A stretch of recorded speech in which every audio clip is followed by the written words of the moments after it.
ప్రసాద్ గారు నిజంగా ఇంత దోచుకో పంచుకో తినుకో జరుగుతుంది సలహాదారుల పేరుతో అని అంటే ఎక్కువ మంది అయిపోతున్నారు ఇష్టారాజ్యంగా పెట్టేస్తారు అనుకున్నాం కానీ ఇంత వాల్యూమ్ ఉంది అనుకోలే. ఒక్కొక్క సలహాదారికి ₹1,00,00,000 అవుతుందని నెలకి 2.5 కోట్లు అంటే ఆయన ఎంత పెద్ద తోపు తురుంకానైతే మాత్రం గుర్తున్నంత వరకు జీతం కూడా తీసుకోవాలి కానీ మరి దీన్ని ఏమంటారు నాకు అర్థం 2.5 కోట్ల నెలకి. మై గాడ్ చెప్పండి. మీరు ఎన్టీ రామారావు గారు ముఖ్యమంత్రిగా ఉన్నప్పుడు ఆయన ₹1 జీతం తీసుకున్నాడు. అప్పుడు ఫైనాన్షియల్ కన్స్ట్రైన్స్ వస్తే నేను ప్రభుత్వ ధనానికి ధర్మకర్తని వేస్ట్ఫుల్ ఎక్స్పెండిచర్ వద్దన్నాడు ఆయన. ఆయన ₹2 కిలో బియ్యం పెట్టుకున్నప్పుడు ఫండ్స్ ఎక్కడి నుంచి తేవాల్సి వస్తుందంటే ఆయన పాపం టీటీడీ నుంచి డైవర్ట్ చేద్దాం ట్రై చేశాడు. కోర్టులు కూడా ఒప్పుకోలేదు అనుకోండి. దేవుడి సిమ్కి నేనే ధర్మకర్తను అన్నాడు ఆయన. ఎన్టీ రామారావు స్వయంగా చెప్పాడు, నేను టీటీడీ ప్రభుత్వంలో భాగము దేవుడి సమ్మెకి నేను ధర్మకర్తని డైవర్ట్ చేద్దామంటే హైకోర్టు ఒప్పుకోలేదు. ఆయన టైంలో కూడా ఒక్క అడ్వైజర్ లేడు. ఎన్టీ రామారావుకి అసలు అడ్వైజర్గా ఒక్కడనే వేశారు, వైద్యనాథన్ అని అతను వేశారు. అతను కూడా చెన్నై నుంచి ఆయన పూర్వకాలం నుంచి ఉన్నవాళ్ళని పట్టుకుని చేశారు. వేస్తే పెద్ద కాంట్రీ వస్తే ఆయన రిజైన్ చేసి వెళ్ళిపోయాడు.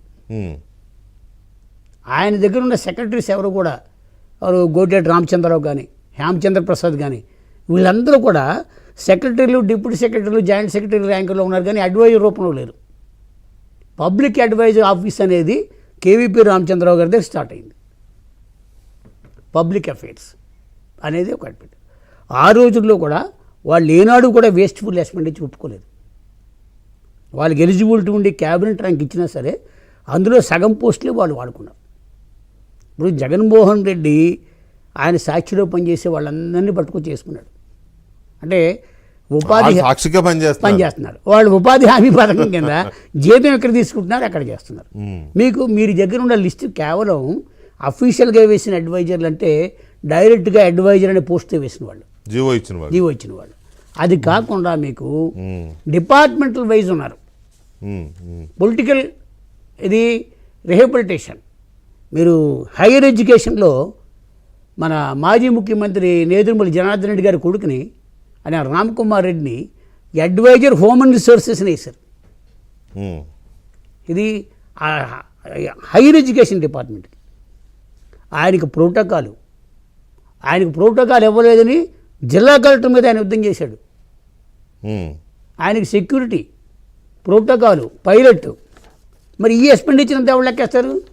చాలా ఉంటాయి అవన్నీ. ఇప్పుడు 57 కార్పొరేషన్లకు ఇస్తే కార్పొరేషన్లకు ఫండ్స్ లేవని ఆ చైర్మన్లో వాళ్ళ సొంత కార్లు తిరిగారు.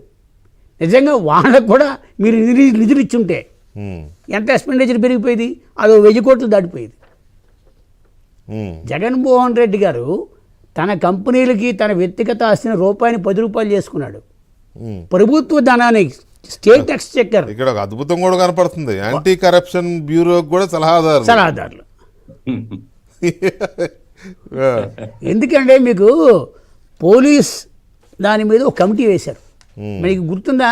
ఒక తమిళియన్ని పట్టుకొచ్చి రమేష్ కుమార్ ప్లేస్లో వేస్తే కనకరాజ్ ఆయనకి 8 నెలల పాటు పోస్ట్ లేకపోయినా ఇంటి కట్టారు. విజయవాడలో అయ్యో నాకు డబ్బులు ఇవ్వకపోతే నేను ఎక్కడికి పోతానని అడిగాడు ఆయన. ఆయన ఇల్లు ఖాళీ చేయడు, ఆయనకి అద్దె కట్టడం. ఈయనకి పోస్ట్ లేకుండా రీఎంబర్స్మెంట్ రాదు. అంటే మనం ఇక్కడ గమనించాల్సింది ఏంటంటే జగన్మోహన్ రెడ్డి తన ₹10 చేసి రాష్ట్ర ఖజానా ₹10 రూపాయి చేశాడు. డివాల్యూషన్ ఆఫ్ రూపీ అంటే డివాల్యూ చేసి